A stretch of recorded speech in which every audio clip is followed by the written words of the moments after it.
I wanted to take you along as I get some things done this morning. It's already been a great morning, actually. I feel really productive, and those mornings are always so great. We made pancakes for the kids.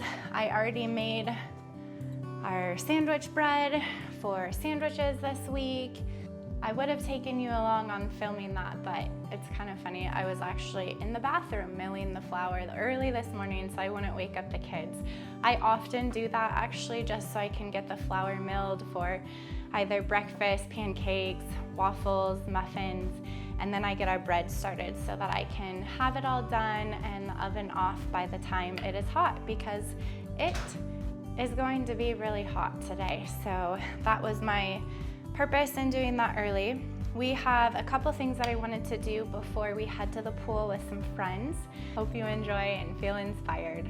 The first thing I wanted to do was to feed my kefir. I've been doing kefir for a really long time actually, and these grains got left in the refrigerator for a long time. I just kind of took a break from it over the winter. Now that we're in the hot season of summer, I wanted to activate them again. We use them for smoothies and enjoy them as just a cold treat during a super hot day. So I have it in a smaller jar. I'm actually going to add it to a bigger jar because I have enough grains to do that. Basically, I'm just put it through my sieve, which is a plastic sieve. You want to use plastic usually when you are working with fermented foods. I don't think it's like a hard, fast no, don't ever use stainless steel or metal, but it's just what I prefer to do and what I have on hand. I'll wash that jar. This is a clean jar. I'm going to put my grains in this one. I have about probably 3 tablespoons in here.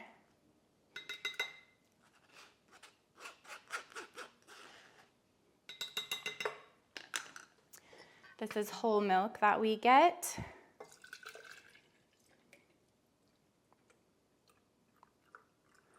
I'll probably just use the whole thing. Give it a stir. I use these plastic lids for fermenting. I screw the lid on, not tight at all. I mean, it's still kind of moving. This is tight.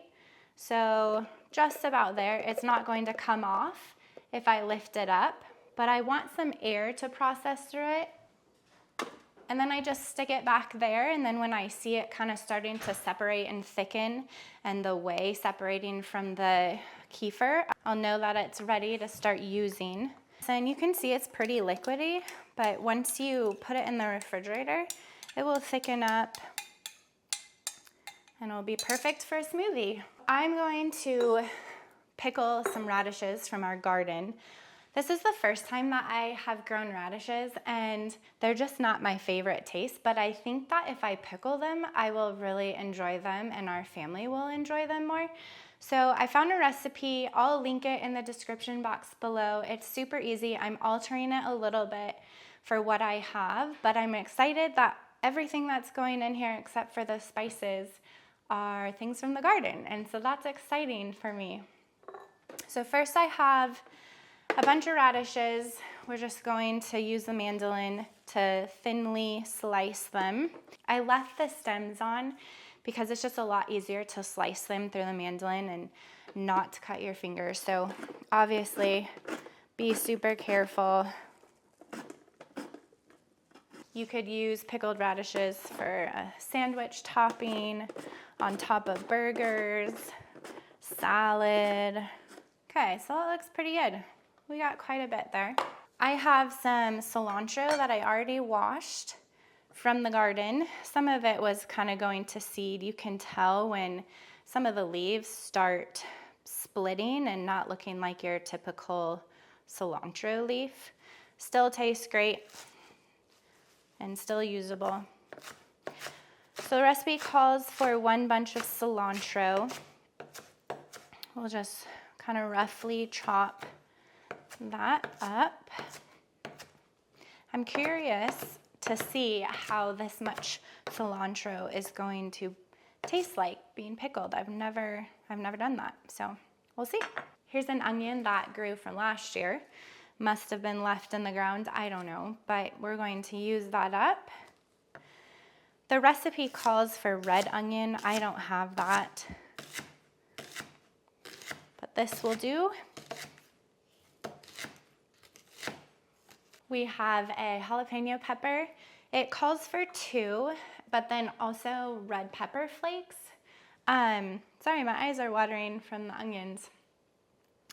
We don't like super spicy things. My husband and I would mainly go for that, but my kids probably won't. So I'm just gonna use 1 jalapeno, and I am going to cut the seeds out. That's usually the hottest part. It does say to slice it in rounds, but just for my kids' sake, I'm going to do it in smaller pieces so they don't get just a big piece of jalapeno. I don't think they will love that. All right, let's go ahead and pack our jars, see how much we have. Back on the stove, I had about 2.5 cups of vinegar, 3/4 cups of honey, and 4 tablespoons of salt. That's obviously going to be for a larger amount, 2 of these jars, so I'm not gonna use it all, but that's fine. Kind of go slowly because there's just gonna be a lot of air pockets. So this will go right in the fridge, and you'll want it to sit in there for over 24 hours, but could be longer, and then it should be good for a couple weeks. The next thing that I wanted to walk you guys through, and something I have been meaning to do for a while, is I'm going to do some seed sprouting. It's especially good on sandwiches, burgers, salads. It's a really easy process. It does take a couple days, and so you just have to be aware of it and remind yourself, okay, gotta do this. But the actual hands-on is so easy and so fast. So I'm gonna walk you through that the next couple days and show you that it's just a really easy process and anybody can do it. These are called sprouting lids. Basically, there's a stainless steel mesh right here, and once you have had your seeds soaking for about 4 to 6 hours, you pour out the water with the lid on so you don't lose all your seeds. You shake it and have the seeds kind of sticking to the inside walls of the jar, and you stick it upside down, and it just allows air but also any excess moisture to drain out of it. And this is just a lid for a Corningware bake dish, and it's just been my kind of go-to to keep my jars tipped over and so that I don't have water all over my counter. I also got these from the Handy Pantry. It is just an online store that you can purchase seeds. You can get them on Amazon, you can go to the store, but this was a good price and good quality, and I have really enjoyed it. This is the 5-part salad mix that we're going to do. And to a jar you're going to add, I'm gonna do, it kind of differs, and sometimes I feel like I can add a little bit more than it calls for. And so I'm going to do 3 tablespoons and see how that goes in this size jar. This is a 3-part salad mix. I guess I should have read what it is. It's organic alfalfa, organic radish, and organic broccoli. And the 5-part salad mix, it's organic alfalfa, organic radish, organic mung bean, organic lentil, organic broccoli. So the next step is just allowing the seeds to soak for 4 to 6 hours. So you're gonna completely cover them, probably fill the jar halfway up. I'm doing filtered water. I just feel better about using filtered water. Put your lid on. Obviously at this part, you're not going to tip it over because you want your jars to soak. People can often put these in a pantry or a cabinet where it's not getting sunshine. I have not felt really the need to do that. I just stick it over on my back counter. The next thing I'm going to prep is our dinner for tonight. I'm just going to do Hawaiian barbecue shredded chicken.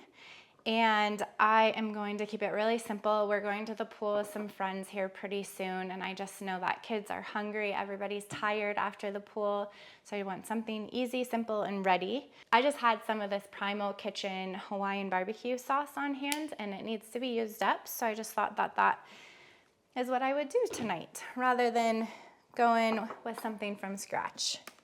These are chicken breasts, by the way. I'm gonna add a little bit of salt and pepper. Give it a little bit more flavor. Because of the fat in here, I'm not gonna need to add any more liquid. It will have enough as it is. Just put a little bit more barbecue sauce on top and we'll call it good. I'm just gonna make some sandwiches for my family for lunch. Bless you.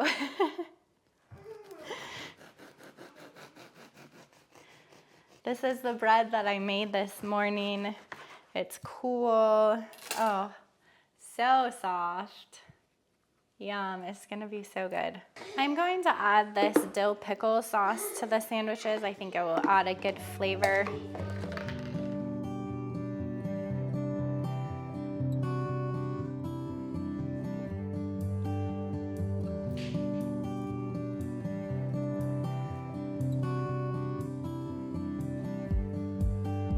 I'm going to add some pickled onions to my sandwich. It's delicious. And we have some great garden lettuce. All right, there it is. A delicious turkey sandwich. I feel accomplished. We got some things done and we're excited to go to the pool and enjoy some time with some friends.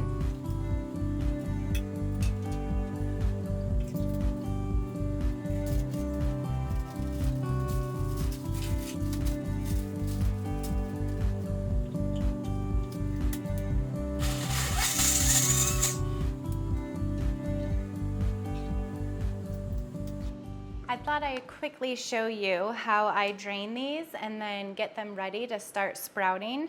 So they've been soaking for about 5 hours now, and I'm just going to drain the water in the sink, and then I'm going to kind of shake it around and try and get the seeds sticking to the inside edge of the jar. You're just kind of going back and forth, getting as much of the seeds on the side of the jar as you can.